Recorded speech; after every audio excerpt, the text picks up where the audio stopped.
You see a puppy so impossibly fluffy, you can't stand it. Or a baby with cheeks so round, you just want to bite them. Not to hurt them, but the urge is there.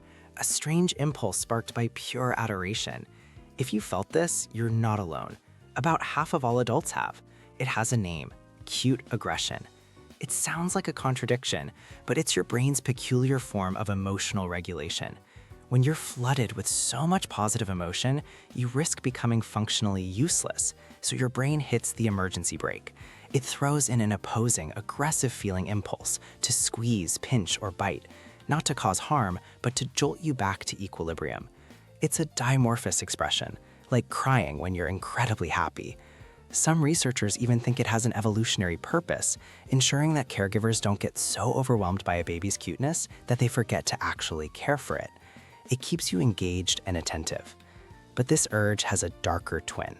It's the impulse aimed not at a kitten, but at yourself. When the biting turns inward to your own skin, the inside of your cheek, or your fingernails until they bleed, it's no longer cute aggression. It's a body-focused repetitive behavior, or BFRB. These aren't harmless quirks. They are compulsive responses to stress, anxiety, or boredom, classified alongside obsessive-compulsive disorders.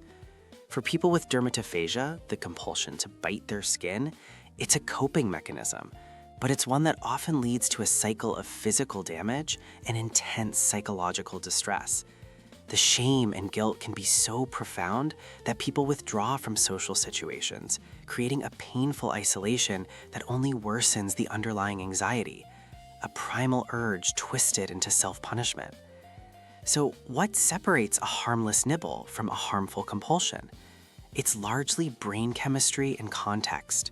Cute aggression is a hormonal cocktail. There's oxytocin, the love hormone, blended with vasopressin, tied to defensive impulses.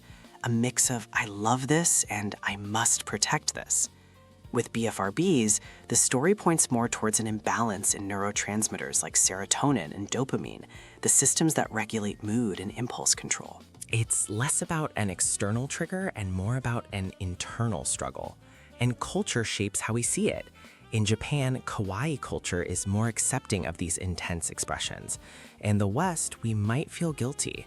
Then there's the purely physiological, like reflexive biting during an epileptic seizure, an act completely divorced from emotion, often originating in the frontotemporal regions of the brain. So the urge to bite isn't one thing. It's a spectrum of human behavior, rooted in the same act but driven by wildly different motives. On one end, it's a biological quirk, a harmless short circuit in our emotional wiring that prevents us from being incapacitated by joy. On the other, it's a painful symptom of distress, a desperate attempt to manage overwhelming anxiety by turning that instinct inward. It shows how our brains use the primal tools they have to navigate the world.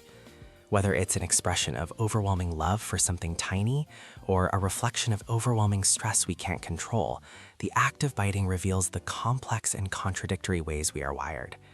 It's a reminder that beneath our calm exteriors, our brains are constantly working, sometimes in very strange ways, just to manage the sheer intensity of being alive.